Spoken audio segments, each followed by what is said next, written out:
The day Evangeline Hartwell traded her freedom to save her father, she didn't know the ruthless giant collecting the debt would become the man who'd shatter every belief she held about love and survival. "You will cry." Silas Blackwood warned her with storm-gray eyes that had seen too much blood, then beg for more. That is what happens when innocence walks into a wolf's den. She trembled, but didn't run. That choice changed everything. Before we begin, please subscribe to our channel and stay with us until the very end of this 2-hour journey. Comment below which city you're watching from. I want to see how far Evangeline's story travels across the world. The dust tasted like copper and regret. Sheriff Thomas Hartwell spat and checked his gun for the 3rd time that hour. "Papa, you're burning up out there." Evangeline's voice came through the window. "I made lemonade." Thomas didn't answer. His gut knew before his eyes did that wasn't dust on the horizon. That was a rider. A big one. "Papa, get back from that window." But Evangeline pressed closer to the glass, her needle and thread forgotten. 19 years she'd lived in Redemption Creek, and the furthest she'd been was the general store. While other girls her age talked about dances and boys, Evangeline's world was 4 walls and her father's boots on the porch every night, keeping the monsters away. Except now, a monster was riding straight for them. The rider was massive, 6.5 feet of solid muscle on a stallion that looked small beneath him.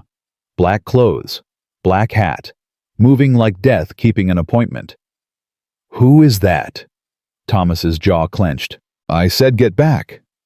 "But now Evangeline." She stumbled away from the window. Her father had never used that voice with her, not once in 19 years. The rider stopped 50 yards out, didn't dismount, just sat there like a mountain that decided to visit. Thomas stepped off the porch. "State your business." "Thomas Hartwell." The voice rolled out like thunder before lightning. "Been a long time." "Silas Blackwood." Thomas's hand stayed on his gun. "Thought you were dead." "Disappointed."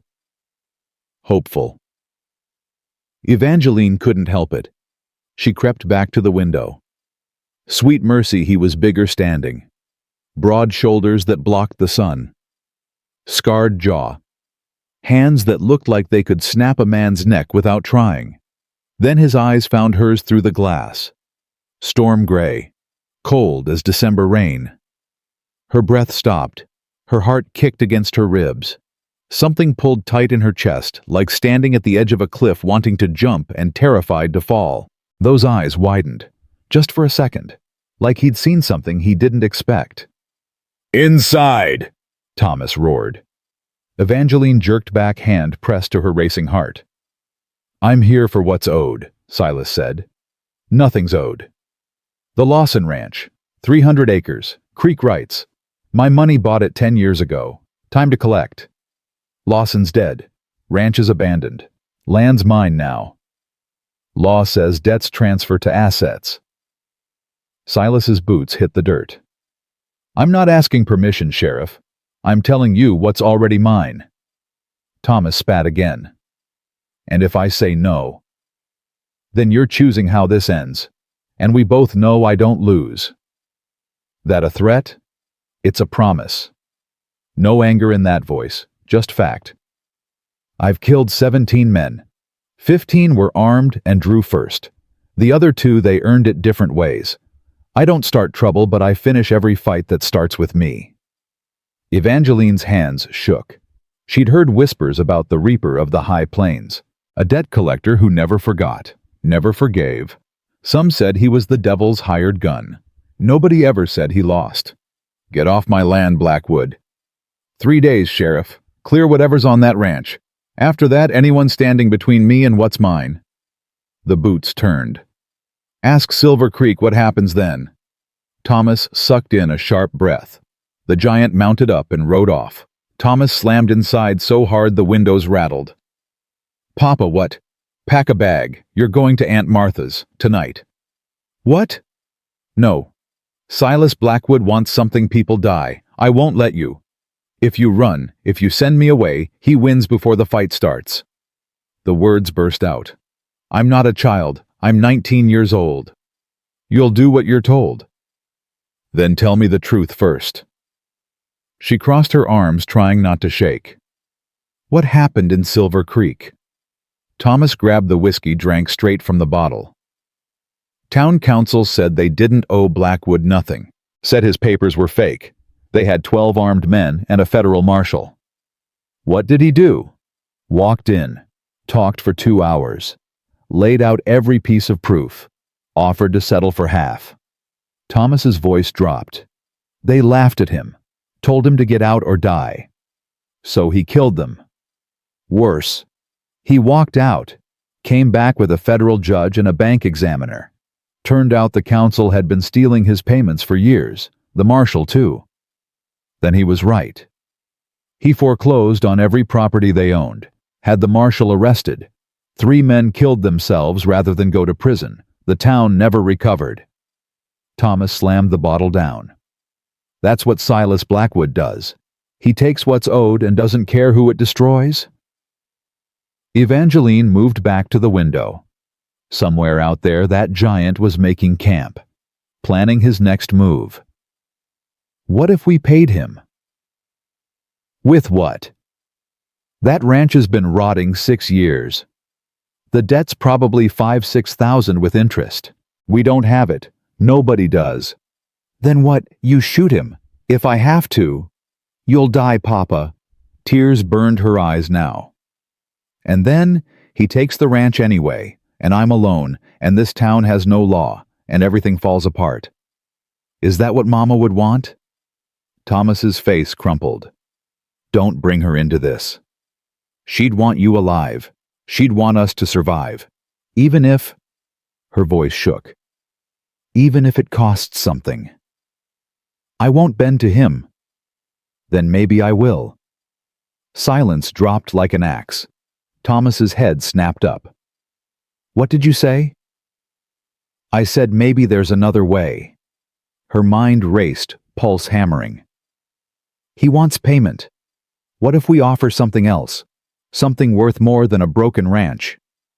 Evangeline, no. Whatever you're thinking. I'm thinking you protected me my whole life. Let me protect you once. 3 days crawled by, like 3 years. Evangeline barely slept. Every time she closed her eyes, she saw those storm-gray eyes. Heard that voice like distant thunder. You will cry, then beg for more. What did that mean? The women of town came calling. Mrs. Henderson brought pie and warnings. Mrs. Chen brought fabric practical and silent. 16-year-old Sally Morrison cried and whispered, You're the bravest person I know. Evangeline didn't feel brave. She felt like she was drowning. On the last night, she sat by her window watching stars. Her mother's diary lay open in her lap, the one entry she'd read 100 times. Sometimes the bravest thing a woman can do is choose her own chains. At least then, she knows what binds her. Mama had written that the week before she died. Dawn came. Evangeline dressed in her traveling clothes. Laced her mother's old boots' cracked leather-worn heel still solid. Braided her hair so tight her scalp ached. Thomas stood in her doorway looking like death itself. You can still say no. I'll fight. I'll call the federal marshal. Papa. She hugged him hard, breathing tobacco and leather and home. I love you. 1 year. Then I'm back. If he hurts you, you raised me strong. Remember. He pulled back, tears cutting tracks through dust on his weathered face. I raised you to be happy. You raised me to do what's right. Hoofbeats outside. Heavy, steady, inevitable. Evangeline grabbed her bag, kissed her father's cheek, and walked into the dawn. Silas Blackwood sat his horse silhouetted against blood-red sunrise. He'd brought a second horse, a smaller mare with kind eyes. For you, he said. Unless you prefer to walk. I can ride. Barely. But she wouldn't show fear. She mounted awkwardly. Behind her, Thomas stepped onto the porch, rifle in hand. Silas saw. "Sheriff, your daughter made a choice. Honor it. You hurt her, you make her uncomfortable, even once I'll hunt you to hell itself." "Understood." Silas touched his hat brim. 1 year. He clicked his tongue. His horse moved. Her mare followed. Evangeline didn't look back. If she looked back, she'd cry, and her father would hear, and everything would fall apart. They rode in silence. The sun climbed. Sweat started down her back. Her thighs burned. She hadn't ridden more than an hour in her life, and now every step made her muscles scream. After what felt like forever, Silas spoke. "You scared?" "Yes." "Good. Smart people are scared." "Are you going to hurt me?" He glanced back. "No." "Then why say I'll cry?" "Because hard work makes everyone cry. Breaking down and building back up, that's pain. You'll hate me for a while." He faced forward. "But I won't hurt you. Got no interest in that." "What do you want?" "What's mine? Nothing more." "You're not the devil they say, are you?" That got a sound, almost a laugh, but darker, rougher. "Maybe I'm worse. Years long enough. You'll figure it out." They rode on. Evangeline's back screamed, her legs cramped. Blisters formed on her palms from the rains. The sun beat down like a hammer on an anvil, and dust coated her throat until every breath tasted like dirt. But underneath the pain, something stirred. For the first time in 19 years, she was outside her father's shadow. Outside the town's expectations. Outside everything safe. Terrifying. And somehow, God forgive her, thrilling. She glanced at the giant ahead. Broad shoulders, steady hands. A man who filled the whole horizon. 1 year. She could survive 1 year. Couldn't she? The sun was setting when Silas finally spoke again. "You're bleeding." Evangeline looked down. Her palms were raw skin peeled back where the rains had rubbed. She hadn't even felt it. "I'm fine." "No, you're not." He reined in, dismounted. "Get down!" "I said Get down, Miss Hartwell." His voice left no room for argument. She slid off the mare and nearly collapsed. Her legs wouldn't hold. Silas caught her elbow, his hand huge and warm and surprisingly gentle. "Sit." He pushed her toward a rock, then pulled a canteen and a strip of cloth from his saddlebag. Knelt in front of her. Up close, she could see the scar on his jaw was deep, old, maybe from a knife, maybe from something worse. Could see that his eyes, cold as they were, weren't cruel. Could see the lines around them, laugh lines, or maybe just years of squinting against the sun. He took her hand. His touch was careful, professional. He poured water over the blisters, and she hissed. "This'll hurt," he said, and wrapped the cloth tight. It did hurt, but not as much as she expected. He did the other hand, then stood towering over her again. "Ranch is another 2 hours. We ride slower. You tell me if you need to stop." "I don't need—" "Pride gets people killed out here." He mounted his horse. "Leave it behind." They rode slower. The sun dipped lower. The land stretched forever, empty and beautiful, and so different from everything she'd known. When the ranch finally appeared, Evangeline's stomach dropped. It wasn't a ranch. It was a graveyard. The house leaned like a drunk. The barn had a hole in the roof. Fences lay scattered like broken bones. Weeds choked everything. Silas dismounted. "Welcome home." "This is—" She couldn't finish. "A year of work, starting tomorrow." He grabbed her bag. "Tonight you rest." Inside was worse. Dust everywhere. Cobwebs thick as curtains. Broken furniture. But there was a fireplace, and Silas had it going fast. There was a bedroom with an actual bed. "Yours," he said, pointing. "I'm in the barn." "You don't have to. I do." He looked at her directly. "You're scared enough. Me in the next room makes it worse. I keep my word, Miss Hartwell. You're safe. But safe doesn't mean easy." He left. Evangeline stood alone in the broken house with the fire crackling and wind whistling through gaps in the walls. She sat on the bed, still in her traveling dress, still wearing her mother's boots, and finally let the tears come. What had she done? 1 year, 365 days, 8,760 hours. Through the cracked window she saw the barn, saw a single lantern burning. Imagined the giant inside, probably not sleeping, probably wondering the same things. She lay down fully clothed and closed her eyes. But sleep wouldn't come. Because one thought kept circling back again and again. You will cry. Then beg for more. What did that mean? And why did something deep in her chest, something wild and dangerous and new, whisper that maybe she wanted to find out? The fire popped. The wind moaned. Somewhere in the darkness a coyote howled. Evangeline pulled the thin blanket tighter and tried not to think about tomorrow. Tried not to think about the year ahead. Tried not to think about those storm-gray eyes and the way they'd looked at her through the window, surprised and hungry and almost human. But mostly she tried not to think about the heat that had shot through her when his hand touched hers. The way her pulse had jumped. The way her breath had caught.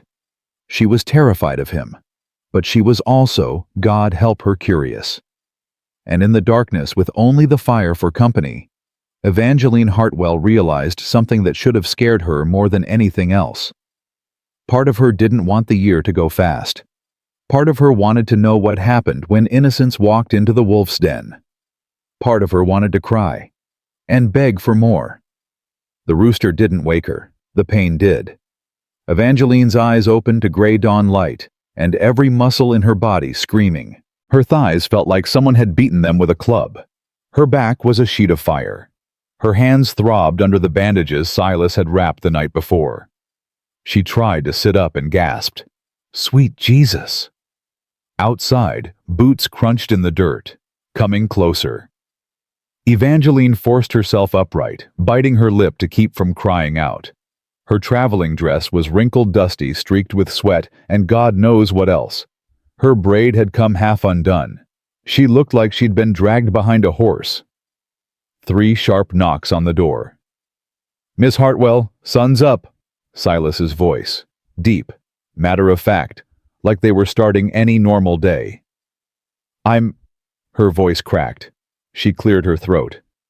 "I'm awake. Breakfast in 10 minutes. Then we work." His boots walked away. Evangeline looked down at her hands. The bandages were spotted with blood. She unwrapped them, slowly hissing when the cloth stuck to raw flesh. The blisters had popped overnight.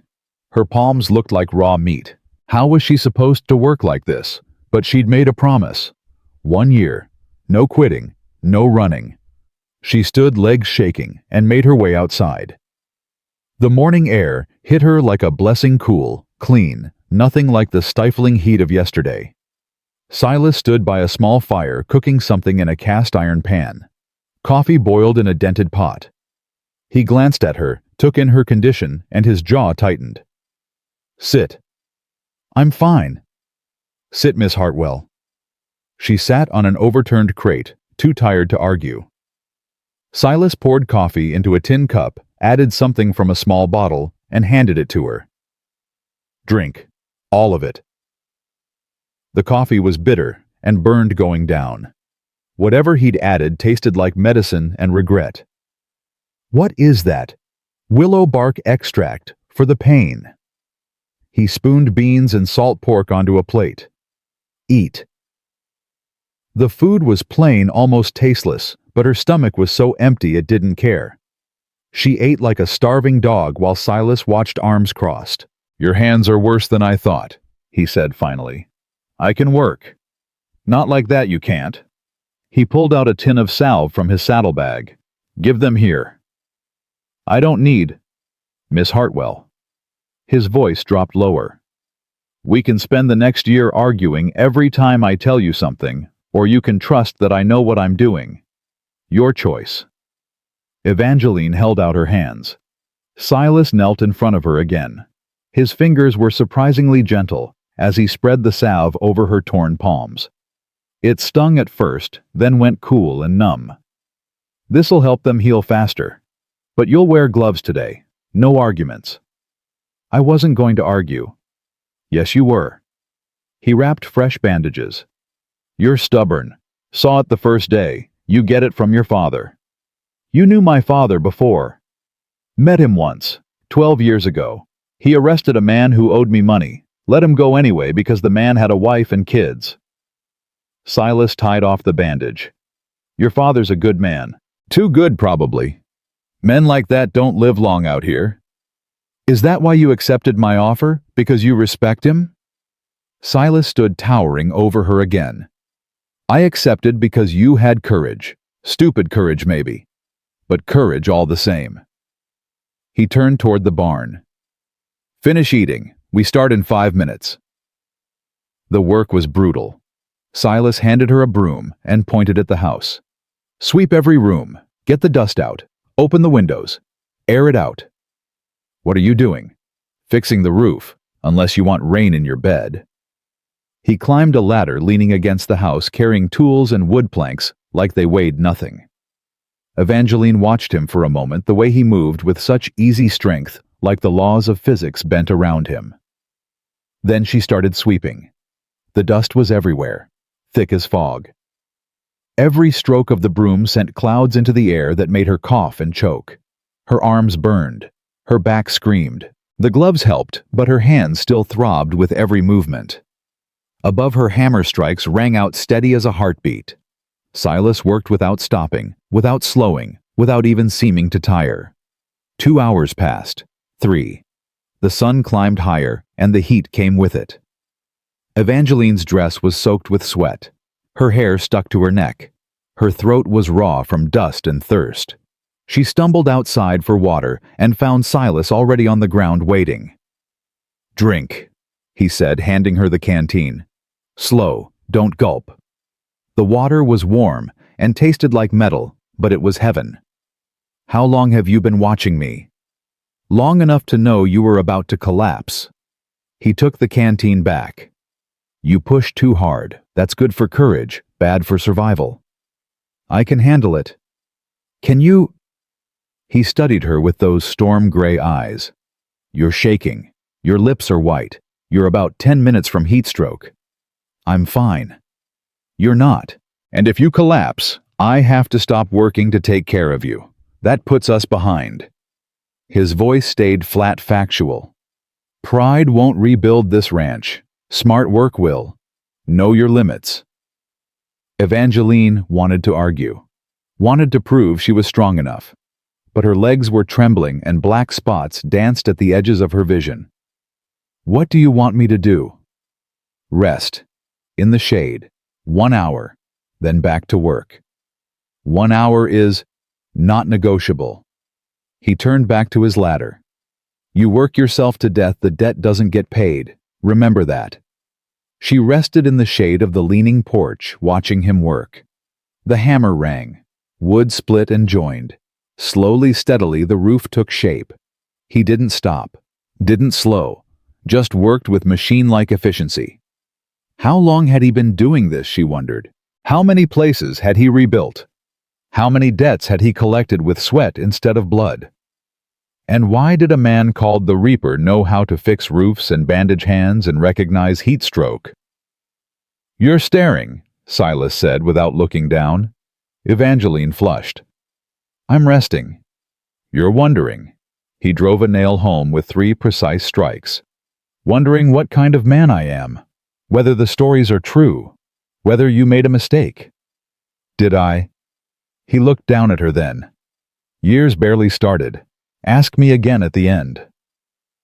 The afternoon was worse than the morning. Silas put her to work pulling weeds from what used to be a garden. The earth was hard as stone, baked by 6 years of neglect. Her fingers bled through the gloves. Her back felt like it would snap, but she didn't stop. Every time she wanted to quit, she thought of her father, thought of the rifle in his hands and the fear in his eyes, thought of what would have happened if she'd said no. This was the price. 1 year of pain to buy a lifetime of peace. She could pay it. When the sun finally started to sink, Silas called her over. "Enough." "I'm not done." "You're done when I say you're done. Come here." She limped over every step, agony. He handed her the canteen again. "Drink, then wash up in the creek. Dinner in an hour." "Where's the creek?" He pointed past the barn. "Follow the sound. Don't go far. Coyotes come out at dusk." The creek was barely more than a trickle, but the water was cool and clear. Evangeline knelt at the edge, cupped her hands, and drank until her stomach hurt. Then she splashed water on her face, her neck, her arms. The coolness was pure bliss. She sat there as the sky turned orange and red, listening to the water babble over stones. For the first time all day, the pain eased. This was beautiful, she realized. Harsh and broken and brutal. Yes. But beautiful too. She could see why someone would want this land. Why someone would fight for it. Behind her, a twig snapped. Evangeline's spun heart leaping into her throat. Silas stood 10 feet away, half hidden in shadow.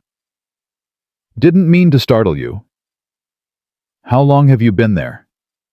"Long enough to make sure you weren't drowning." He moved closer. "You did good today." "I barely finished half the house." "You finished more than most would on their first day." He knelt by the creek, filled the canteen. "Most people quit by noon. You lasted till sunset." "I made a promise." "So did I." He stood. "Come on, food's ready." They ate in silence. More beans, more salt pork bread that tasted like sawdust but filled the empty spaces. The fire crackled between them. Evangeline watched Silas from across the flames. His face was all hard angles in the firelight, the scar on his jaw a dark line. He ate methodically, efficiently, like everything else he did. "Can I ask you something?" she said finally. "Depends on the question. Why do they call you the Reaper?" His hand paused halfway to his mouth. Then he set down his plate. "You sure you want to know?" "I'm living with you for a year. I should know who I'm living with." Silas stared into the fire. "I was 17 when I killed my first man. He was my stepfather. He'd been beating my mother since I was 8. Broke her arm twice. Cracked her skull once. Sheriff wouldn't do nothing because my stepfather paid him to look away."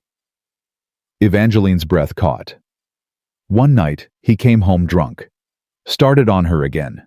I was big even then, bigger than him. I told him to stop. He pulled a knife. Told me he'd kill me, then kill her, then burn the house down. Silas's voice stayed flat, emotionless. "So I broke his neck." Did they arrest you?" "They tried. But my mother told them the truth, told them about the years of beatings. The sheriff couldn't ignore it anymore, not with witnesses. They called it self-defense." He picked up a stick, poked the fire. "But after that, people looked at me different. The kid who killed his stepfather. The kid with murder in his blood. Started calling me the Reaper because I took a life like it was nothing." "Was it nothing?" "No." For the first time, emotion cracked through his voice. "It was everything. I killed a man. Doesn't matter that he deserved it. Doesn't matter that he would have killed us both. I still see his face every night. Still hear the sound his neck made. Then why keep the name? Why let them call you that?" Silas looked at her across the fire. "Because if people think you're a monster, they don't test you. They don't push. They don't make you prove it." He threw the stick into the flames. "I've killed 16 more men since then. Every one of them drew first. Every one of them made the choice. But the name keeps most fights from starting. Keeps most people from being stupid. That's why you didn't shoot my father. Your father's not stupid. He was scared. There's a difference." Silas stood. "Get some sleep, Miss Hartwell. Tomorrow's harder." "Wait." Evangeline stood too. "What about your mother? Is she—" "She died 2 years after my stepfather. Fever took her." His back was to her now. "She told me before she passed that I wasn't a monster, that killing one evil man didn't make me evil. I've been trying to believe that ever since. He walked toward the barn. Evangeline stood by the fire alone again, but understanding something she hadn't before. Silas Blackwood wasn't a monster. He was a man trying not to become one.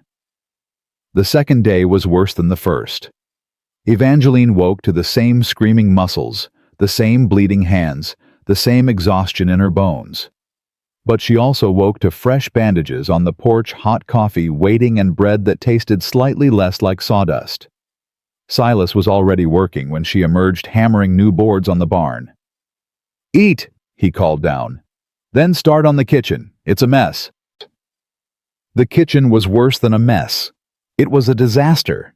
Broken dishes, rusted pots, a stove that looked like it hadn't worked in years, mouse droppings everywhere. Evangeline rolled up her sleeves and got to work. Hours blurred together, scrubbing, hauling, dumping. Her back bent, her hands bled, her knees bruised from kneeling on hard floors. But something strange happened. The more she worked, the less she thought about the pain. The more she focused on the task, the less she worried about tomorrow. There was something almost meditative about it. Cleaning one dish, sweeping one corner, fixing one small thing. She was making progress. At noon, Silas appeared in the doorway. "How's it going?" "See for yourself." He stepped inside and stopped. The kitchen wasn't perfect, far from it. But it was clean. The dishes were stacked. The floor was visible. The stove was scrubbed. "You did this in one morning." "You said I was stubborn." Something flickered in his eyes. Not quite a smile, but close. "That I did." He pulled out 2 apples from his pocket, tossed her one. "Lunch break, 15 minutes. They sat on the porch together, eating apples and not talking. The silence wasn't uncomfortable. It was just there. "You're different than I expected," Evangeline said finally. "How so?" "The stories make you sound like a devil. But you're just—" She searched for the word. "You're just a man who works hard." Disappointed? Relieved? She bit into the apple. "Devils don't fix roofs." "Some do. They just charge more." Was that a joke? She glanced at him, but his face was unreadable. "Do you ever smile?" she asked. "Haven't had much reason to." "When was the last time?" Silas thought about it. 10 years ago, maybe more. Can't remember. That's sad. That's life. He stood, brushing off his pants. Break's over. Back to work.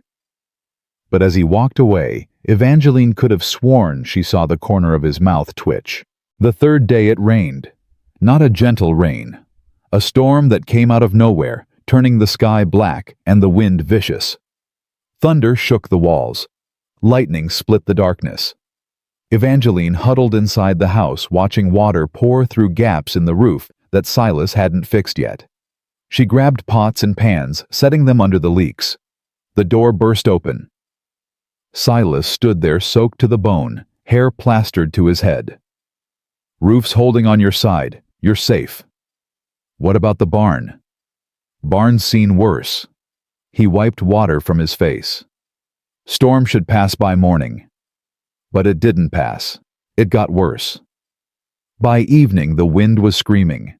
The house groaned like something alive. One of the windows shattered, spraying glass across the floor. "Get back!" Silas shoved her away from the window, covering her with his body as glass rained down. They stayed like that for a moment, his arms around her, his chest against her back, his breath hot on her neck. Then he pulled away. "You hurt? No." "Good." He grabbed boards from the pile in the corner. "Help me cover this." They worked together, hammering boards over the broken window. The wind howled. The rain poured. Evangeline's hands were numb, but she kept hammering. When the window was covered, Silas stepped back. "That'll hold." But now they were both soaked, shivering. The temperature had dropped 20 degrees. "You need dry clothes," Silas said. "I don't have any." He went to his pack in the corner, pulled out a shirt. "Here, it'll be big, but it's dry." Evangeline took it, then looked at him. "Turn around." "Already am." She unbuttoned her wet dress with shaking fingers, the fabric clinging to her like a second skin. Peeled it off, stood there in her chemise, shivering so hard her teeth chattered. The shirt was massive. It hung to her knees. "You can turn around now." Silas turned. His eyes swept over her once, then away. Better, warmer. He built up the fire until it roared. The heat was intense, almost painful. They sat on opposite sides, letting the warmth soak in. Outside, the storm raged. Inside, there was just crackling fire and two people trying not to freeze. "Thank you," Evangeline said. "For the shirt." "Just a shirt." "For everything. For not—" She struggled to find words. "For treating me decent. A lot of men wouldn't."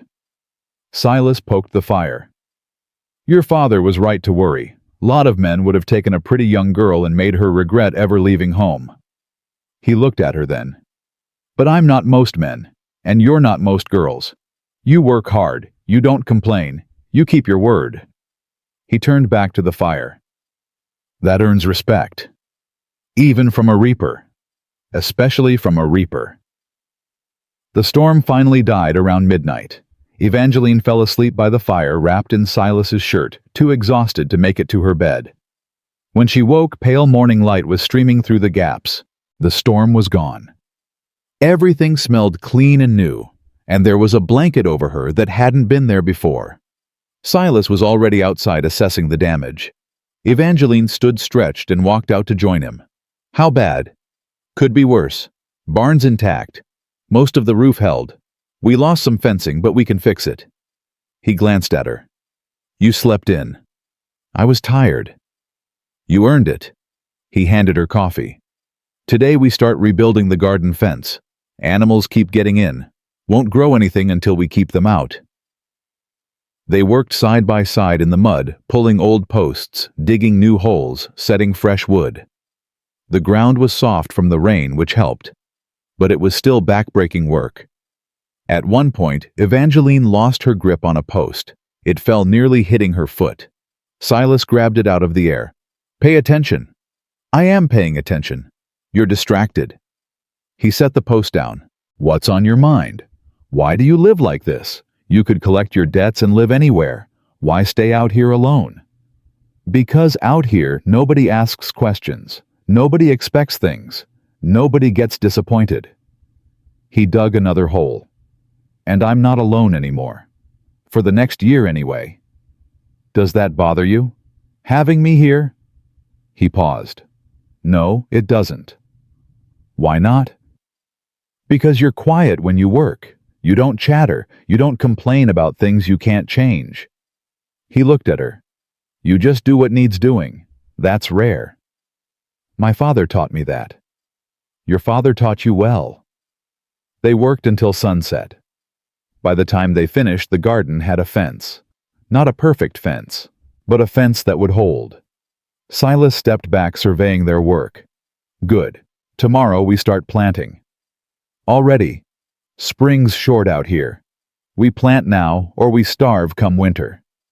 Evangeline looked at the fenced garden, at the patched roof, at the clean house and the fixed barn. In less than a week, they'd transformed a ruin into something that almost looked like a home. "We make a good team," she said. Silas didn't answer right away. Then quietly, "Yeah, we do."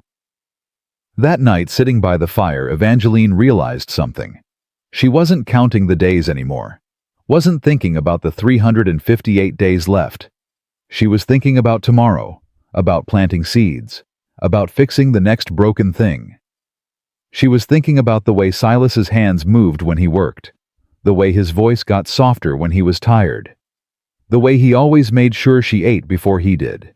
She was thinking about storm gray eyes and the man behind them, and that terrified her more than anything else.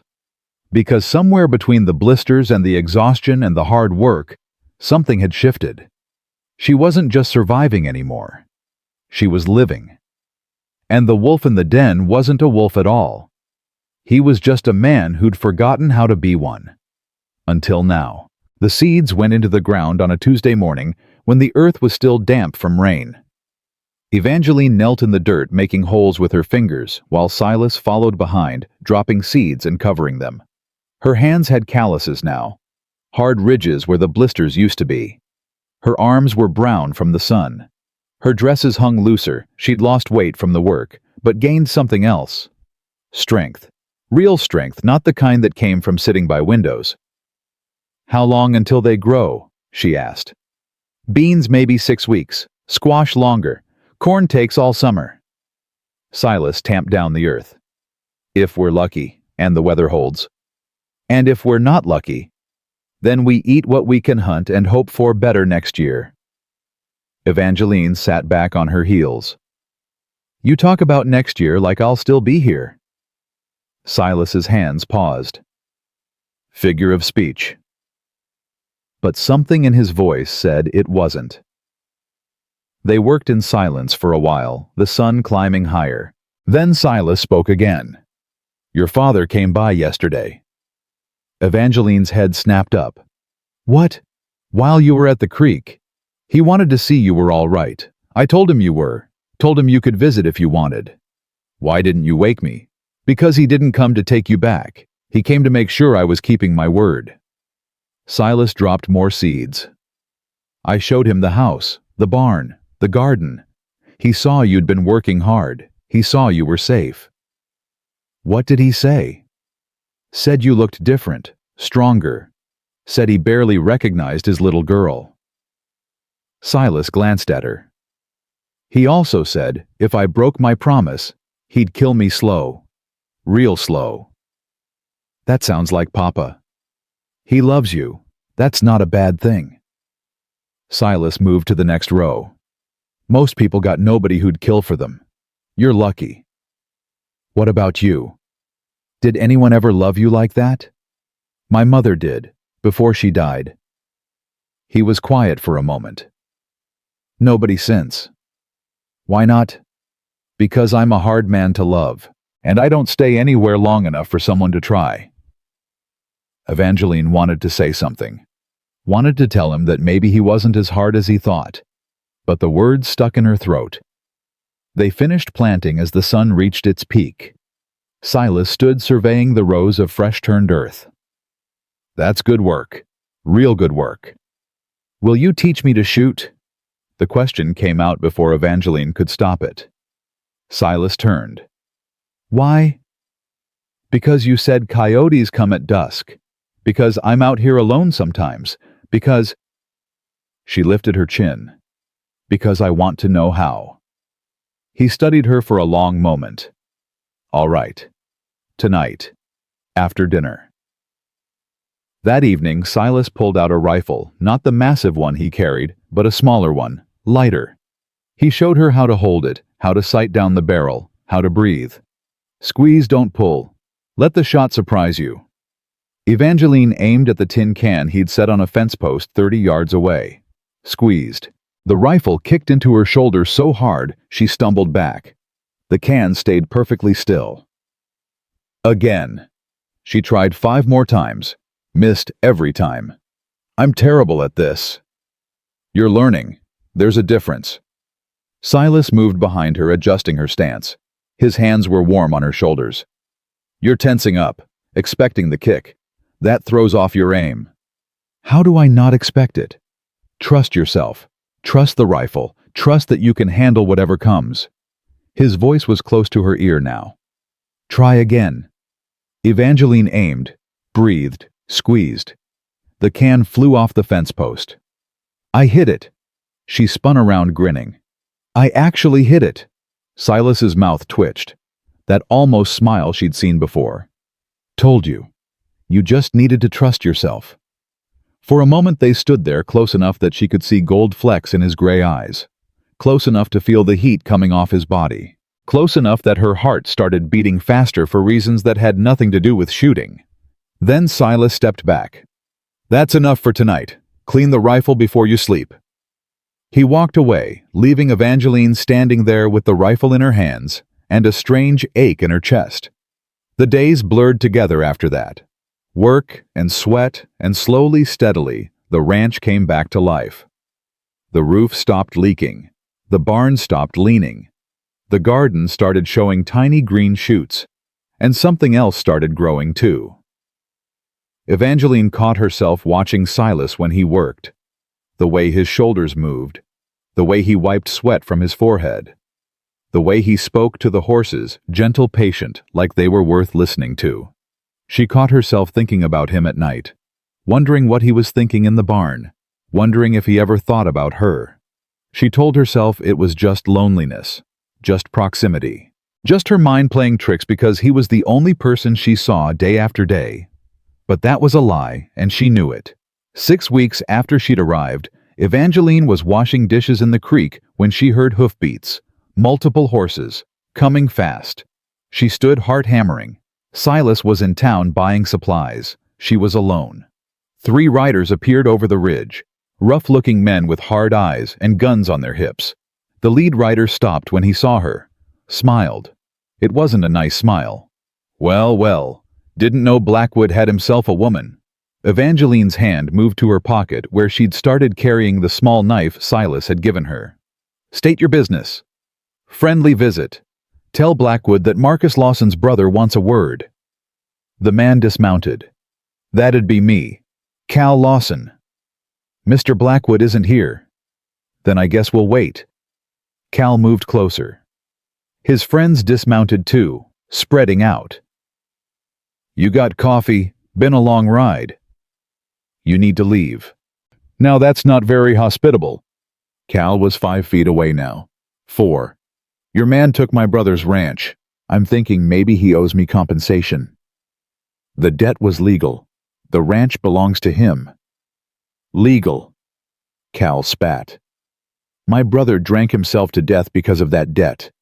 Left his family with nothing. That legal enough for you? Evangeline's hand tightened on the knife. I'm sorry about your brother, but the debt was his mistake, not ours. Ours? Cal grinned. So you are with Blackwood. Interesting. Pretty little thing like you shacking up with the Reaper. That must make for some long nights. Get off this property. Now. Or what? You gonna shoot me with that little knife? He laughed. Come on, honey. Be reasonable. We just want to talk to Blackwood, and maybe... His hand reached for her arm. Maybe get to know you a little better while we wait. Evangeline's training kicked in before she could think. She yanked the knife out, slashed at his reaching hand. Cal jerked back, cursing. You cut me. Touch me again and I'll do worse. The other 2 men moved toward her. Evangeline backed up, knife raised, trying to remember everything Silas had taught her about staying calm under pressure.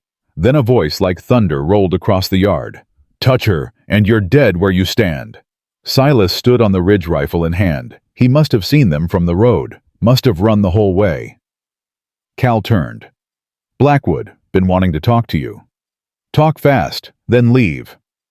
My brother. Your brother borrowed money he couldn't repay, signed legal documents, made his choice. Silas walked down the ridge, every step deliberate. That's not my problem, that's his. He's dead because of you. He's dead because he drank himself into the grave rather than face his responsibilities. I didn't pour the whiskey down his throat. Silas stopped 20 feet away. Now you got 10 seconds to mount up and ride out. After that, I stop being polite. There's 3 of us, 1 of you. And? Silas's voice went flat. You think numbers matter? You know who I am. You know what I do. So ask yourself, is dying for your brother's bad choices worth it? Cal's hand moved toward his gun. Silas didn't even raise his rifle. Do it. Please. Been a long morning. I could use the practice. Something in Silas's eyes made Cal pause, made him look at his friends, made him realize he was staring at a man who'd killed 17 people and wouldn't blink at making it 20. This ain't over, Blackwood. Yes, it is. You just don't know it yet. Silas finally raised the rifle, aiming casual as breathing. 10 seconds started 5 seconds ago. Do the math. Cal mounted. His friends followed. They rode off fast, kicking up dust. Silas didn't lower his rifle until they were specks on the horizon. Then he turned to Evangeline. You hurt? No, I cut him though, with the knife you gave me. Something flickered in his eyes. Pride, maybe? Good. That's good. You did right. He looked at her hand, still gripping the knife. You're shaking. I'm angry. Why angry? Because he touched my arm and called me honey and acted like I was property. The words burst out. Like because I'm here with you, I must be some kind of woman who what? Who doesn't matter, who doesn't have a choice. She was shaking harder now, adrenaline burning through her. I made a choice to be here. Nobody forced me. And I won't let some bastard make me feel ashamed of it. Silas was quiet for a moment. Then he did something she'd never seen him do. He smiled. Not a twitch, not an almost smile. A real smile that reached his eyes and changed his whole face. What? Evangeline demanded. You, standing there with a knife, cussin' and shaking and fierce as hell. He shook his head. You're not that scared girl who showed up 6 weeks ago. You're someone else now. Is that good? That's everything. He reached out, gently, took the knife from her hand. Come on, let's get you inside. I'll make coffee. The real kind, not the burnt kind. They sat on the porch while the sun set, drinking coffee that actually tasted good. Neither of them spoke for a long time. Finally, Evangeline said, Thank you for coming back when you did. I saw their horses from town, knew they weren't friendly. He stared at the horizon where Cal had disappeared. He'll come back. Men like that always do. Are you worried? No. He glanced at her. But I'm going to teach you to shoot better, and to fight, and to survive if something happens to me. Nothing's going to happen to you. You don't know that. I know you're too stubborn to die. That got another smile. Smaller this time, but still there. Maybe, but stubborn only gets you so far. It got me here. That it did. He stood. I'm sleeping in the house tonight, on the floor. Not negotiable. If Cal comes back after dark, I want to be close. Evangeline wanted to argue, wanted to say she could handle herself, but the truth was, she felt safer knowing he'd be nearby. All right. That night she lay in her bed listening to Silas settle on the floor in the next room, listening to him breathe, listening to the house creak and settle around them. She should have been scared, should have been worried about Cal coming back, but all she could think about was the wall between them. How thin it was, how easy it would be to walk through the doorway, and what? What did she want? She didn't know, but the not knowing was starting to eat her alive. The next morning, Silas was gone before she woke. She found a note on the table in rough handwriting. Went to town, back by evening, rifles loaded, don't open the door for anyone. Evangeline spent the day working in the garden, pulling weeds, checking the new growth. The beans were sprouting, tiny green leaves reaching for the sun. She'd helped make this. Her hands had planted these seeds. Her work had brought life to dead ground. That meant something. When Silas returned at sunset, he was leading a second horse, a beautiful mare, reddish-brown with a white star on her forehead. What's this? Yours. If you're going to be here, you need your own horse. Something fast in case you need to run. I'm not running anywhere. Good. Then you'll use her to help with the work. He handed her the reins. Her name's Copper. She's gentle but fast. Treat her right. Evangeline took the reins, throat tight. You didn't have to do this. Yes, I did. You earned it. He started toward the barn. Put her in the second stall. I'll teach you proper care tomorrow. Silas. He turned. Thank you. Not just for the horse. For everything. He looked at her for a long moment, something unreadable in his storm-gray eyes. You're welcome, Evangeline. It was the first time he'd used her first name. The sound of it in his deep voice did something to her chest, made it hard to breathe, made her skin feel too tight.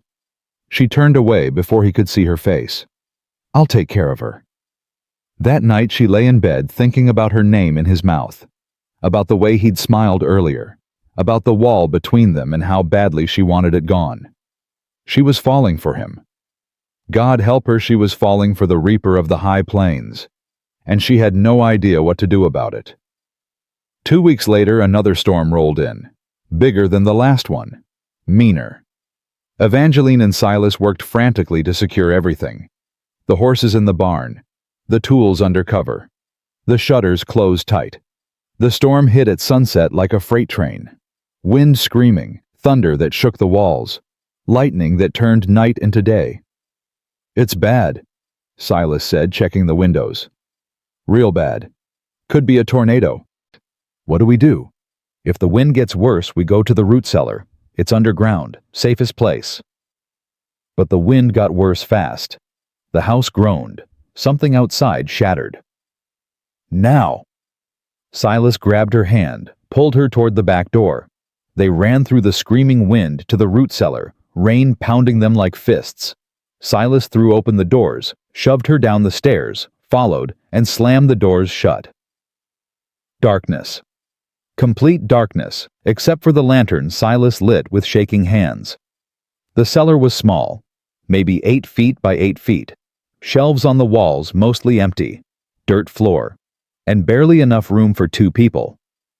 They huddled on the floor as the storm raged above. The doors rattled. Dirt sifted down from the ceiling. "How long will it last?" Evangeline had to shout over the noise. "However long it wants." An hour passed. 2.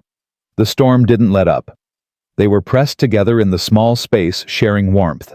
Silas had his arm around her shoulders, holding her steady when the wind shook the cellar doors. "You scared?" he asked, terrified.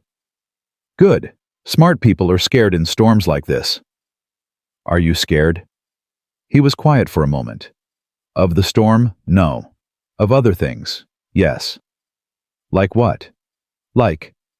He stopped, started again. "Like what happens when the year ends. Like what happens when you leave. Like..." His voice dropped lower. "Like what I'm feeling right now." Evangeline's heart stopped. "What are you feeling?" "Things I shouldn't. Things that break my word. Things that..." He pulled away slightly. "You should know, Evangeline. I've been trying real hard to keep my distance. To remember you're here because of a debt, not a choice. But it's getting harder." "What if it was a choice?" The words came out before she could stop them. "What if I chose to stay?" "You don't know what you're saying." "Don't I?" She turned to face him in the lantern light. "I'm 19, not 9. I know my own mind.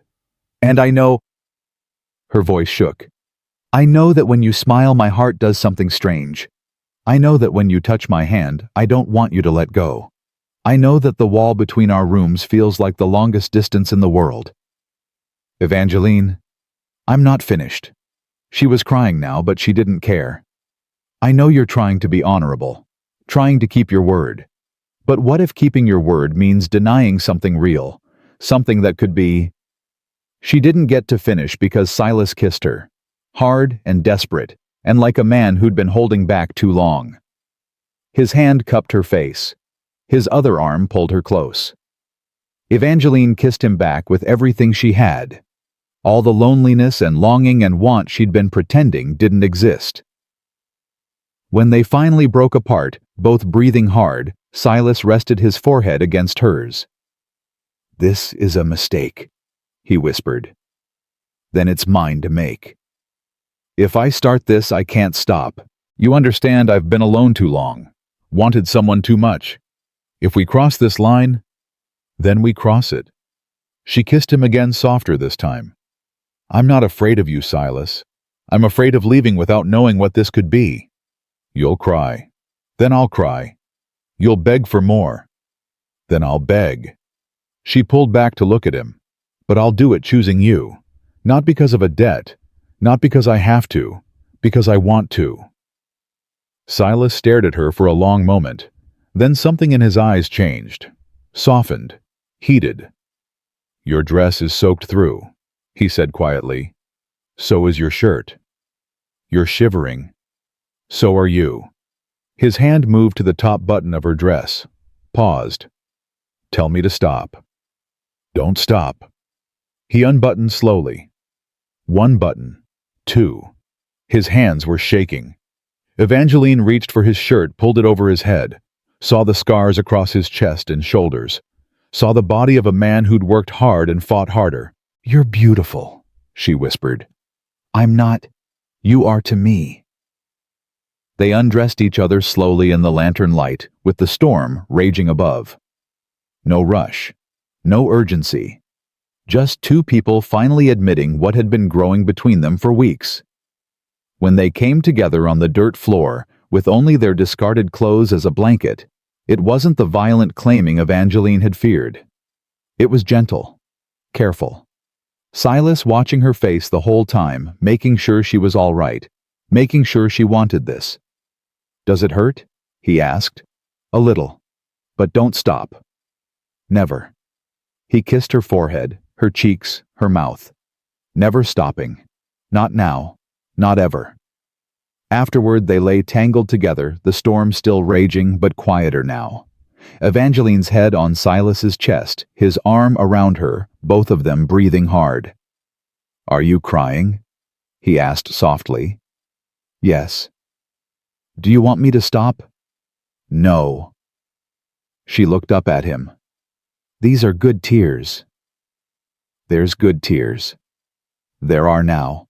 He kissed her hair. "Stay with me, not for a year, forever. Stay."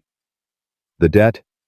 "Damn the debt. I'm calling it paid, right now, this moment. You're free." His arms tightened. "But choose to stay anyway. Choose me anyway." "I already have." She kissed his chest right over his heart. "I chose you weeks ago. I just didn't know it yet." "You'll have a hard life. I'm not an easy man." "Good. I don't want easy. I want real." "You'll work dawn to dusk." "I already do." "You'll probably hate me sometimes." "I probably will." She smiled against his skin. "And then I'll remember this moment and love you again." Silas went very still. "Say that again." "Which part?" "The part about loving me." Evangeline lifted her head, looked into his storm-gray eyes. "I love you, Silas Blackwood. I don't know when it happened. Maybe the first time you bandaged my hands. Maybe when you smiled. Maybe it's been growing since the moment you caught me when I fell off that horse. But I love you. And I'm not taking it back." He stared at her. Then impossibly tears slid down his scarred face. "I thought..." His voice broke. "I thought I'd die alone, thought nobody could ever..." "Well, you thought wrong." She kissed him. "You're stuck with me now." "Good." He kissed her back. "Because you're stuck with me too." The storm passed sometime before dawn. They climbed out of the root cellar holding hands, still wearing yesterday's dirt and each other's touch. The ranch had survived. Damaged, but standing. Just like them. "We've got work to do," Silas said. "We always do. But first," he pulled her close. "First we're getting married.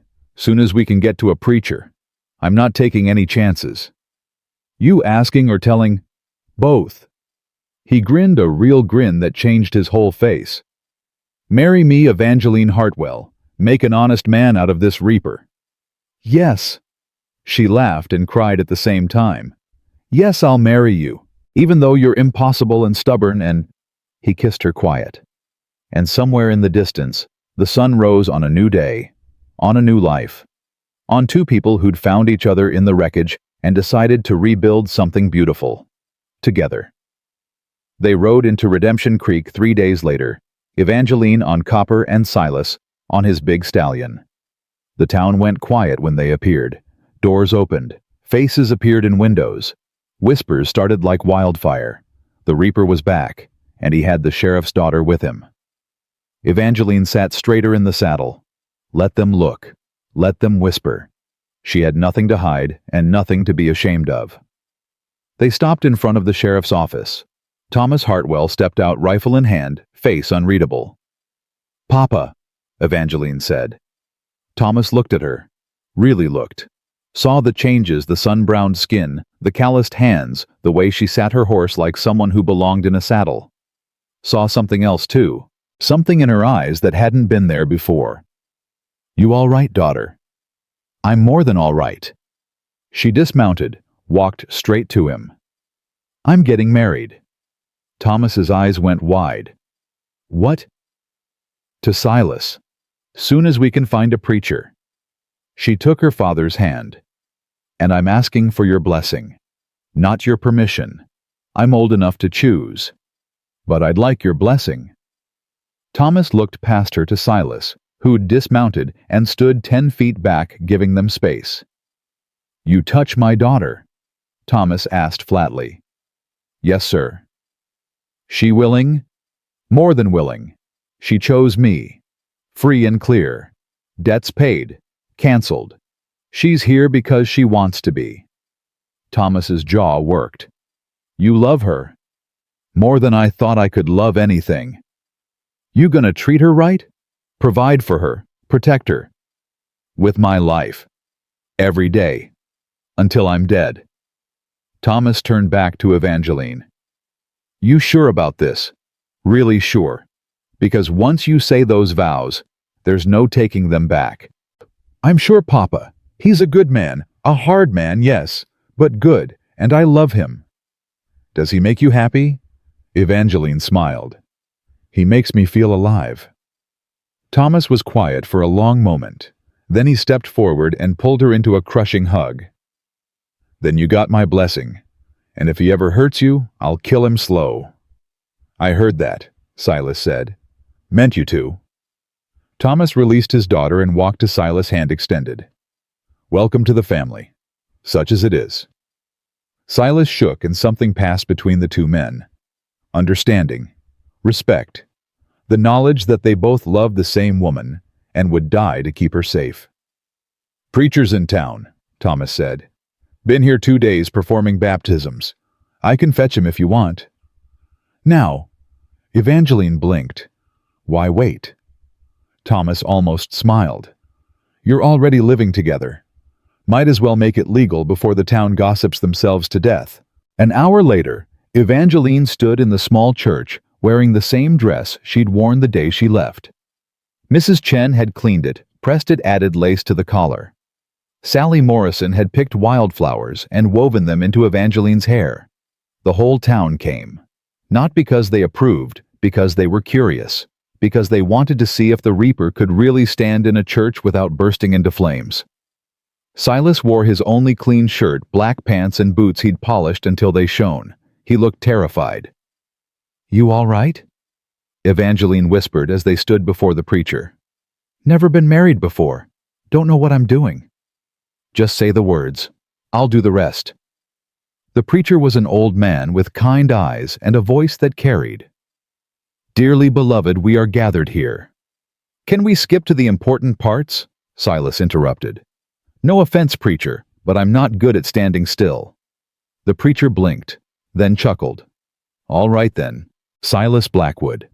Do you take this woman to be your lawfully wedded wife, to have and to hold from this day forward, for better or worse, for richer or poorer, in sickness and in health, until death do you part?" "I do, yes, absolutely." "Evangeline Hartwell, do you take this man?" "I do," she said before he could finish. "Well then." The preacher smiled. "By the power vested in me, I now pronounce you husband and wife. You may kiss your bride." Silas cupped Evangeline's face in his huge hands and kissed her like they were the only two people in the world. The church erupted in applause and a few scandalized gasps.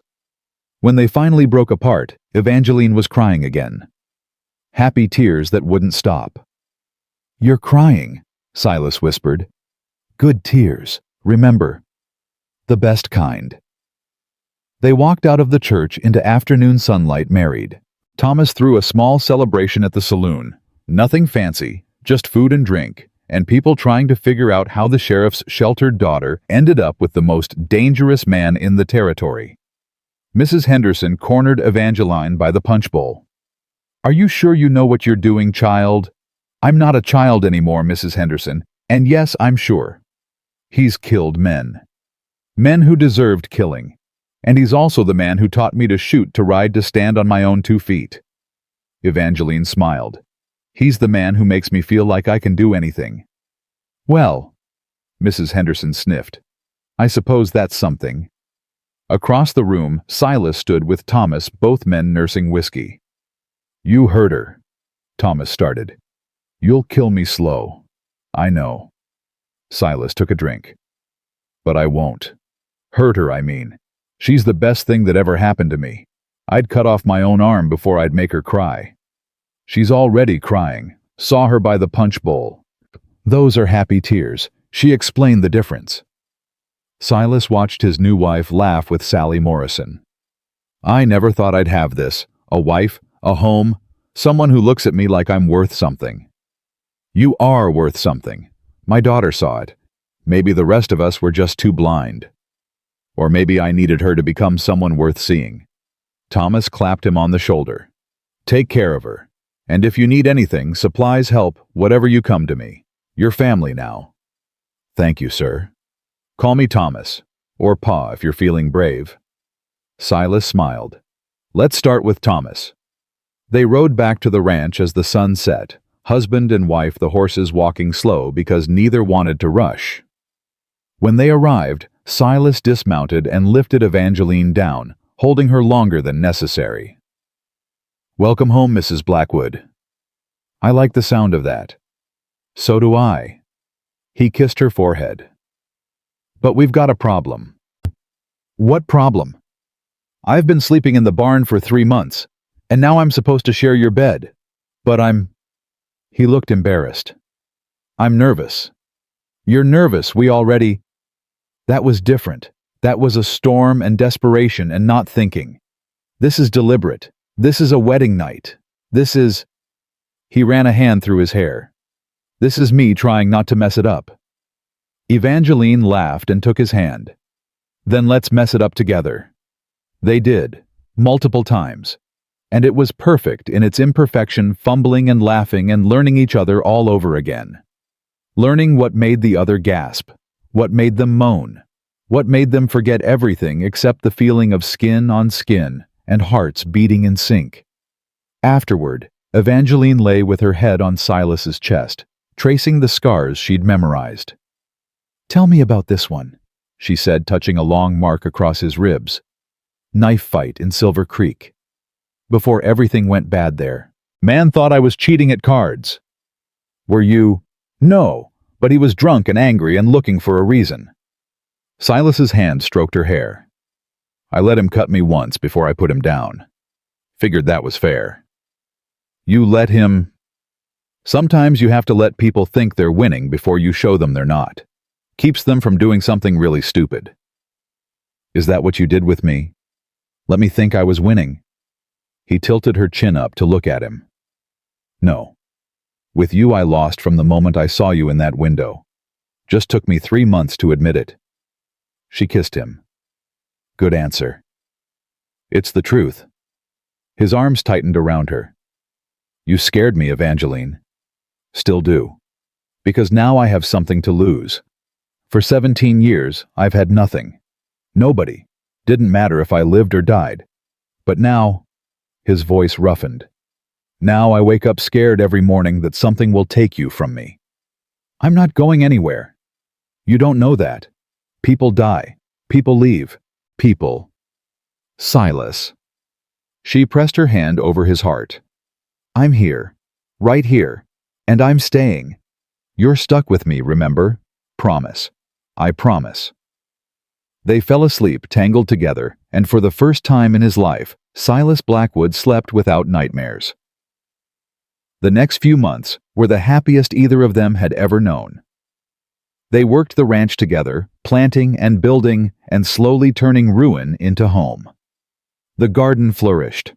The barn got a new roof.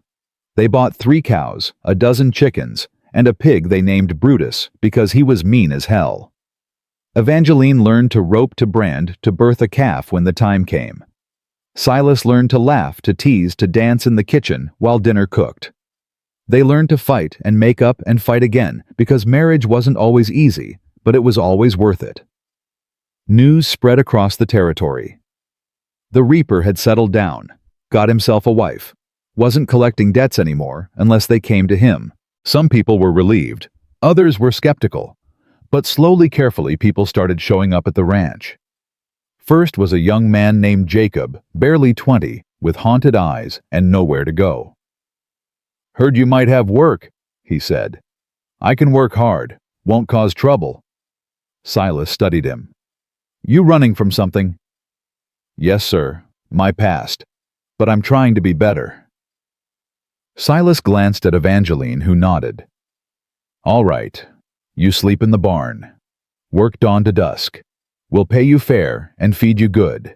But you cause problems, you leave. Understood?" "Yes, sir. Thank you, sir." Jacob proved himself. Worked harder than anyone expected. Never complained. After a month, Silas pulled him aside. "You can stay, long as you want. This can be home if you make it one." Jacob's eyes filled with tears. "Thank you. You don't know what that means." "I do, actually." Silas looked toward the house where Evangeline was hanging laundry. "I know exactly what it means to find home when you thought you never would." More came after Jacob. A widow with 3 children who needed work. An old man who'd lost his ranch and had nowhere to go. 2 brothers who'd been drifting for years. People nobody else wanted. People who needed a second chance. Evangeline fed them. Silas gave them work. Together, they built something bigger than a ranch. They built a family, a community of broken people learning to be whole again. But not everyone was happy about it. Cal Lawson came back on a cold November morning with 10 men at his back. They rode in hard and angry, guns drawn. Silas was in the barn. Evangeline was in the garden. Jacob and the others were out checking fences. "Blackwood!" Cal's voice echoed across the yard. "Get out here!" Silas emerged from the barn, rifle in hand. Evangeline appeared from around the house, her own rifle ready. They'd practiced for this. Known it would come eventually. "Cal, you're trespassing. This land should be mine. My brother's land. You stole it. The law says different. We've been over this." "To hell with the law." Cal's face was red with rage and probably whiskey. "I'm taking what's mine, and if you're smart, you'll ride out and leave everything behind." "Can't do that. This is home." "Then you'll die here." The men with Cal shifted nervously. They'd heard the stories, knew who they were facing. Silas set down his rifle, held up his hands. "You want to fight, Cal? Fine. Just you and me. Fists, no guns. Winner takes all. Your men ride out no matter what happens. Deal." Cal sneered. "You think I'm stupid? The moment I beat you, your wife will shoot me." "No, she won't, because I'll tell her not to." Silas glanced at Evangeline. "Whatever happens, you let it happen. Understand?" Silas, "No." "Understand." Evangeline's jaw clenched. "I understand." "All right then." Silas walked into the open. "Come on, Cal, you've been wanting this for months. Here's your chance." Cal dismounted. He was a big man, nearly as tall as Silas, younger by 10 years. He thought he had the advantage. He was wrong. The fight was brutal and short. Cal came in swinging wild. Silas dodged, waited, let Cal tire himself out. Then Silas struck 3 quick jabs that bloodied Cal's nose, a hook that cracked ribs, an uppercut that dropped Cal to his knees. "Stay down," Silas said quietly. Cal got up, threw a desperate punch. Silas caught his wrist, twisted, and Cal screamed. Something cracked. "I said stay down!" Cal collapsed, cradling his broken wrist, sobbing with rage and pain. Silas turned to the mounted men. "Anyone else?" They shook their heads. "Good. Take him, get him to a doctor, and tell him if he comes back I won't be this gentle." Silas picked up his rifle. "This land is mine, legal and fair. My wife and I built something here. We're not leaving, and anyone who thinks they can take it." He chambered around. "They're welcome to try." Cal's men loaded him onto his horse and rode out fast. Evangeline ran to Silas. "Are you hurt?" "Bruised. Nothing serious." He pulled her close. "It's done. He won't be back." "How do you know?" "Because I broke his pride along with his wrist. He'll drink for a few months, curse my name, then he'll move on. Men like Cal always do." Jacob and the others came running back. "Boss, we heard, are you all right?" "Fine." Everyone back to work. Excitement's over. But that night, lying in bed with Evangeline, Silas couldn't sleep. "What's wrong?" she asked. "I'm tired of fighting. Tired of people thinking they can take what we've built. Tired of—" He stopped. "What if I'm bringing danger to you? What if loving me puts you at risk? Then I'll take that risk, every day." She turned to face him. "You think you're dangerous, maybe. But you're also the man who hired Jacob when nobody else would. The man who feeds the widow's children. The man who gave old Henry a place to die with dignity." She kissed him. "You're not just the reaper anymore, Silas. You're the man who builds instead of destroys, and I'm proud to be your wife. Even when I bring trouble, especially then, because then I get to watch you handle it." She smiled. "You're very attractive when you're threatening people." He laughed despite himself. "You're insane." "I'm in love." Same thing. Winter came hard that year. Snow piled high. The wind cut like knives. But inside the house there was warmth and laughter and the knowledge that they'd survived another season. Evangeline realized she was pregnant in January. She'd missed her monthly courses twice and her body felt different, fuller, more tender. She told Silas over breakfast, "Just said it plain, I'm carrying your child." He dropped his fork, stared at her. "You're sure?" "As sure as I can be without a doctor." "We need to get you to a doctor, now, today. Make sure you're—" "Silas, breathe." He was pale, actually pale. "I don't know how to be a father." "You'll learn, same as you learned everything else." She took his hand. "Are you happy?" "Happy, Evangeline, I'm terrified. What if I'm no good at it? What if I'm like my stepfather? What if—" "Stop." She squeezed his hand hard. "You are nothing like him. You're gentle and kind and patient. You'll be a wonderful father." "You don't know that." "Yes, I do. Because I see how you are with Jacob, with the children who come here, with me." She placed his hand on her still flat stomach.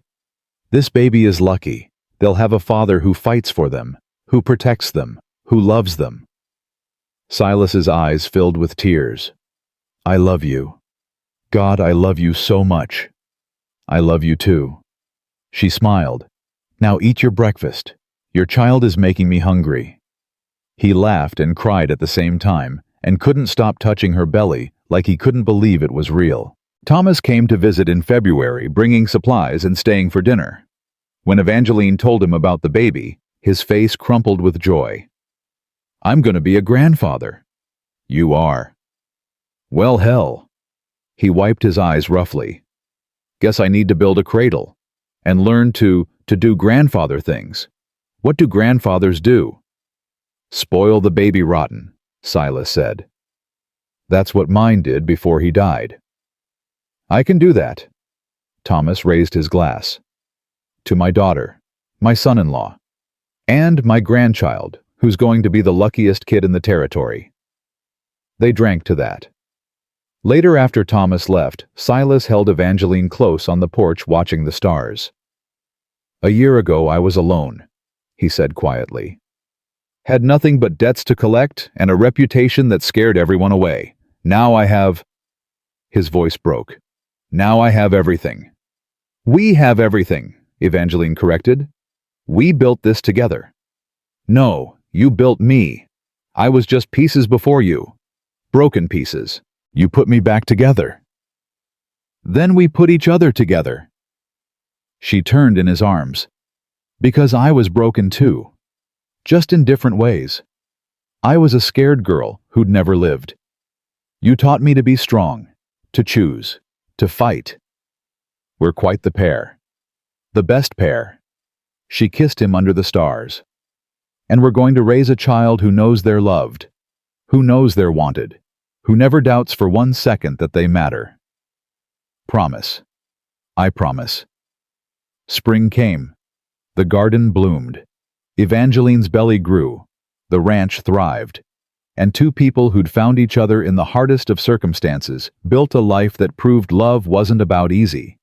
It was about choosing each other every single day. Even when it was hard. Especially when it was hard. Because that's what real love was. And they were living proof. The baby came on a hot August morning when the prairie grass was gold and the sky was so blue it hurt to look at. Evangeline had been in labor since midnight, and Silas was falling apart. "I can't do this," he said for the 100th time, pacing outside the bedroom where Mrs. Chen and the widow Martha were helping Evangeline. "I can't just stand here while she's in pain." Thomas grabbed his arm. "Yes, you can. Because that's what husbands do. We wait. We pray. We trust the women know what they're doing." "But she's screaming." "That's what childbirth sounds like. My wife screamed for 12 hours with Evangeline, and then she held our daughter and said it was worth every second." Another scream came from inside. Silas tried to go to the door. Thomas held him back.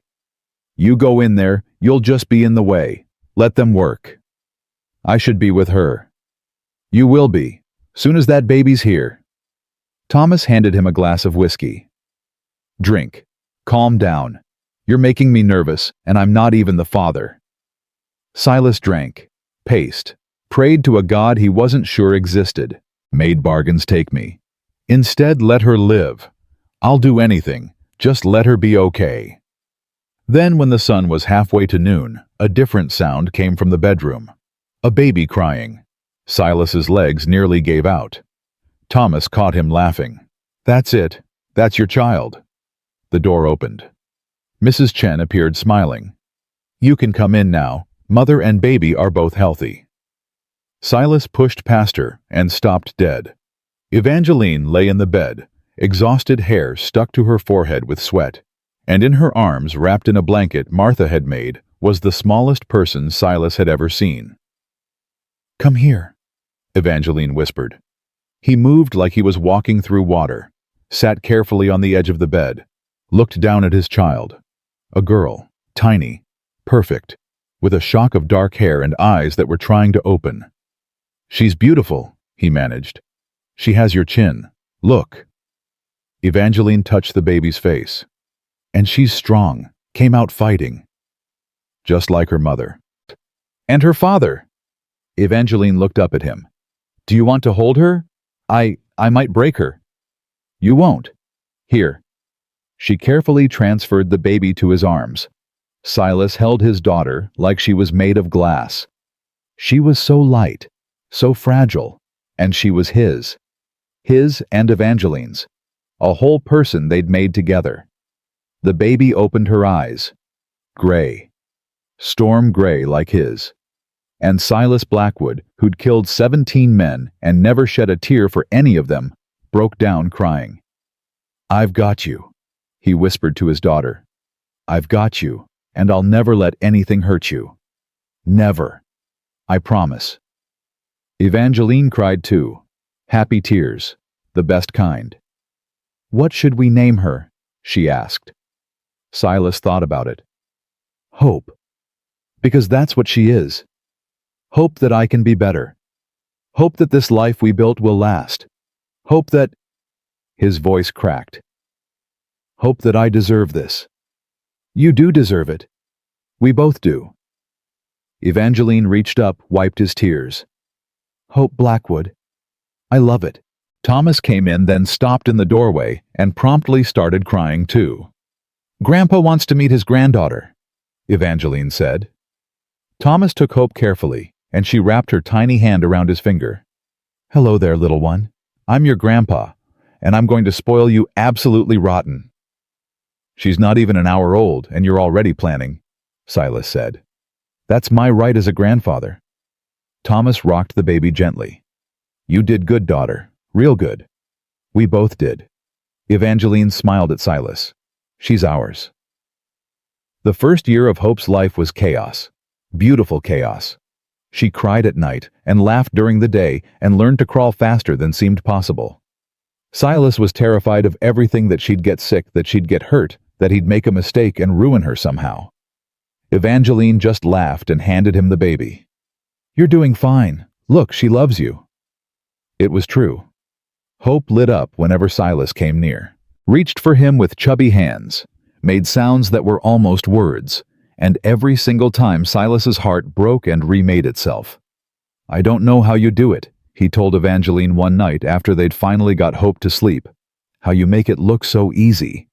It's not easy, I'm just better at pretending. She collapsed on the bed next to him.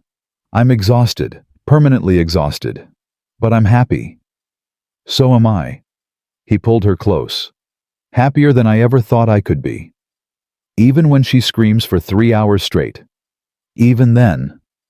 He kissed her hair. Because she's ours. And because every time I look at her, I see proof that I'm not just the reaper anymore.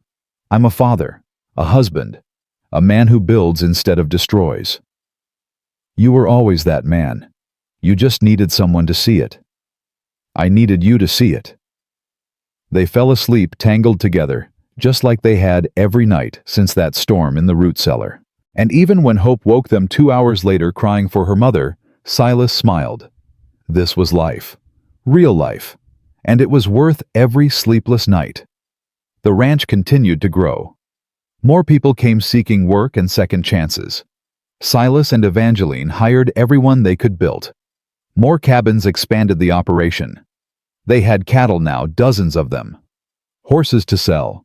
Crops that fed the whole valley. People stopped calling Silas the Reaper. Started calling him something else. The Builder. It happened gradually. Someone in town mentioned how Silas had rebuilt the Lawson Ranch. How he'd given jobs to people nobody else would hire.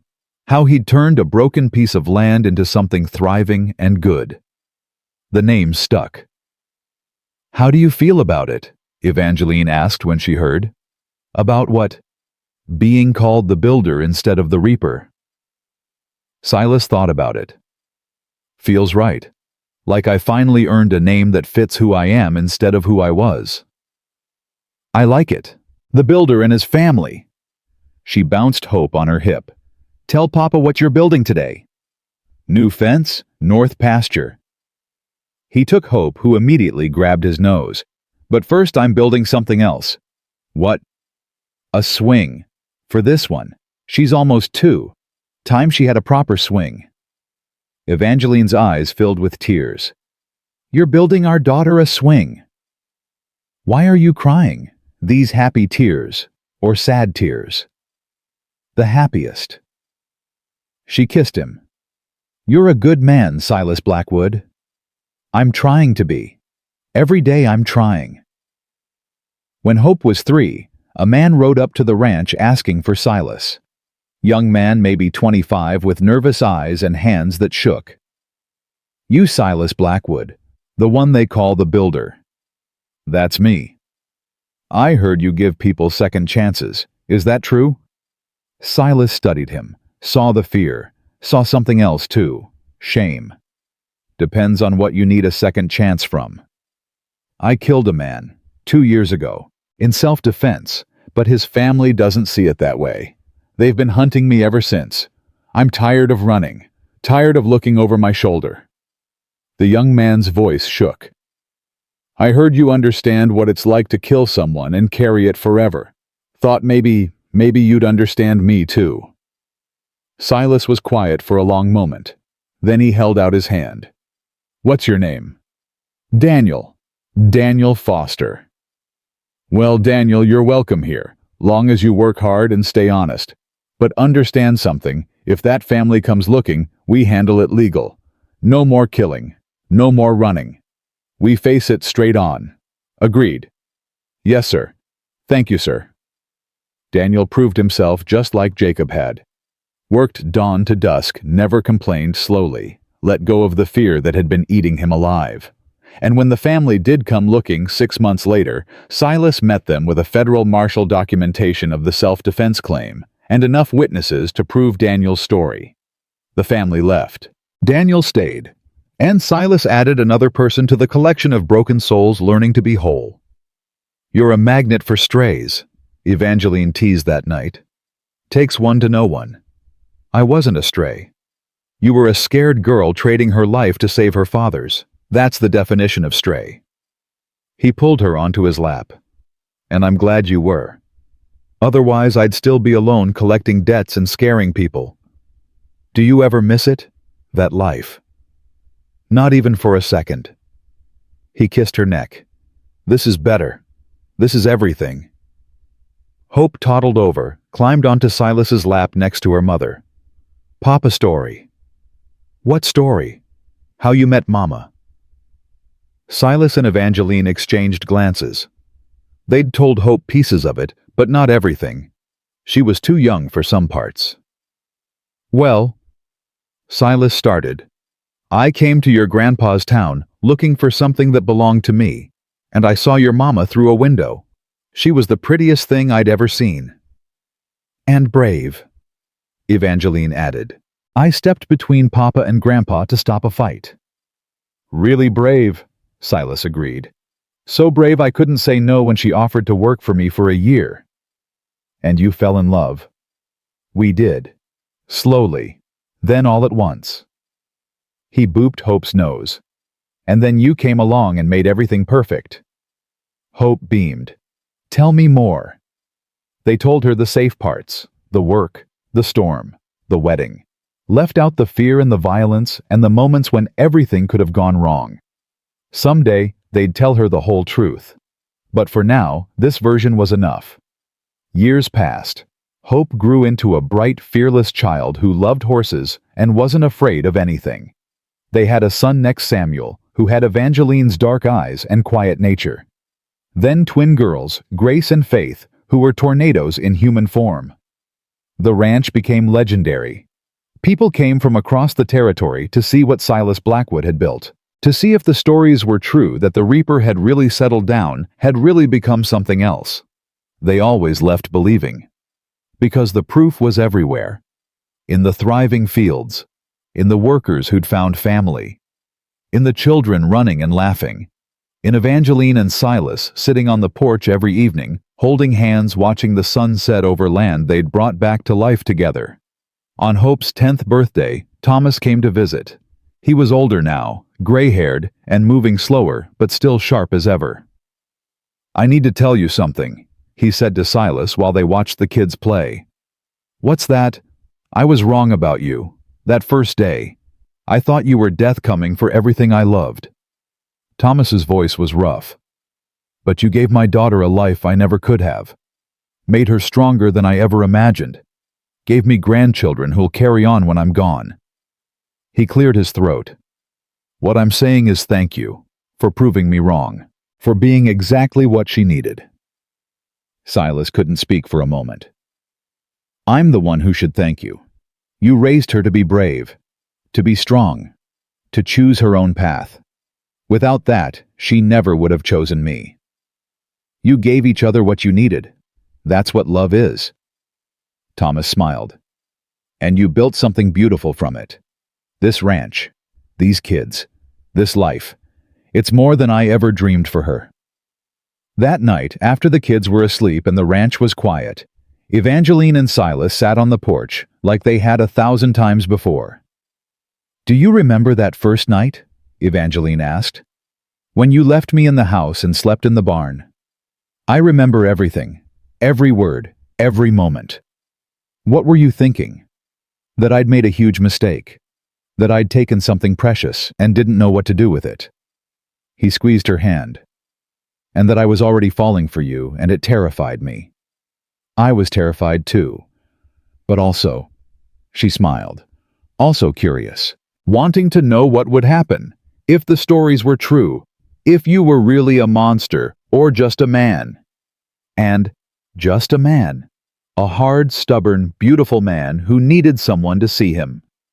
She leaned her head on his shoulder. "I'm glad it was me." So am I. Every day I'm glad." They sat in comfortable silence watching stars appear one by one. Then Evangeline spoke again. "Do you remember what you said to me that first day?" "I said a lot of things." "You said I'd cry, then beg for more." Silas went very still. "I did say that. You were right." She turned to look at him. "I've cried. Happy tears, sad tears, frustrated tears, tears of joy when each child was born, tears of exhaustion when I thought I couldn't take another sleepless night." She touched his face. "And I've begged for more time with you, more laughter, more children, more of this life we built together, more of everything." Silas's eyes were suspiciously bright. "That's not what I meant when I said it." "I know, but it's what it became. A promise that this life would be full, would be real, would be worth every tear and every moment of begging for just one more day." He kissed her then deep and slow like they had all the time in the world. Because they did. They'd built it themselves, piece by piece, fight by fight, choice by choice. From a broken ranch and a debt paid in labor to this, a thriving home filled with love and laughter and second chances.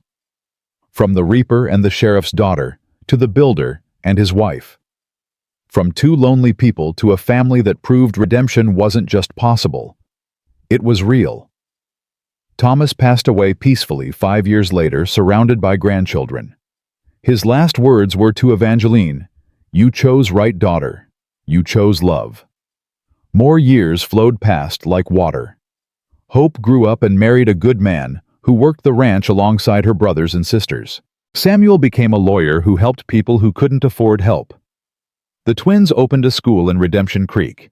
Silas and Evangeline watched it all, holding hands, amazed at what they'd created. On their 30th wedding anniversary, they rode out to the spot where Silas had first taught Evangeline to shoot. The tin can was long gone, but the fence post remained. 30 years, Evangeline said. "Can you believe it? Some days no. Feels like yesterday you walked out of your father's house with a bag and blind courage." Silas helped her dismount. "Other days feels like I've known you forever, like there was never a time before you. Do you have any regrets?" "Not a single one. You. Only that we didn't have more time. That 30 years isn't enough. That I want 30 more." She moved into his arms. "Think we'll get them. I'll fight for every day." He kissed her forehead. "Just like I've been fighting for every day since you chose me." We chose each other. That we did. They stood there as the sun painted the sky gold and red, two people who'd found each other in the hardest of circumstances and built something that would outlast them both. The ranch, the family, the legacy of second chances. Proof that sometimes the fiercest men are saved not by violence, but by the quiet courage of a woman who dares to see past the reputation to the man underneath. Proof that real strength isn't domination, it's redemption. Proof that love doesn't conquer all, it transforms all. Silas and Evangeline Blackwood grew old together on that ranch, surrounded by children and grandchildren, and the people they'd saved by simply offering them a place to belong. And when they finally passed years apart because neither could bear to leave the other alone for long, they left behind more than land and cattle. They left behind a story whispered across the territory for generations, about the reaper who became a builder, about the sheriff's daughter who chose courage over safety, about two people who proved that the deepest debts aren't paid in money or blood, but in the daily choice to love someone, even when it's hard. Especially when it's hard. And in the end, that's what mattered most. Not the beginning where a ruthless debt collector met an innocent girl and threatened tears, but the middle and the end where those tears became joy, and that threat became a promise, kept that life together would be full and real and worth every moment of struggle. They cried, they begged for more, and they got it. Every single day, they got it. That was their legacy. That was their triumph. That was the proof that redemption wasn't just possible for men like Silas Blackwood. It was inevitable when someone loved them enough to believe in who they could become, instead of who they'd been. And so, the story of Redemption Creek lived on a testament to the truth that real power doesn't come from fear or violence, or the ability to collect debts. It comes from the courage to build something beautiful from broken pieces, to choose love over loneliness, and to believe that even the hardest men have hearts worth saving if someone's brave enough to try.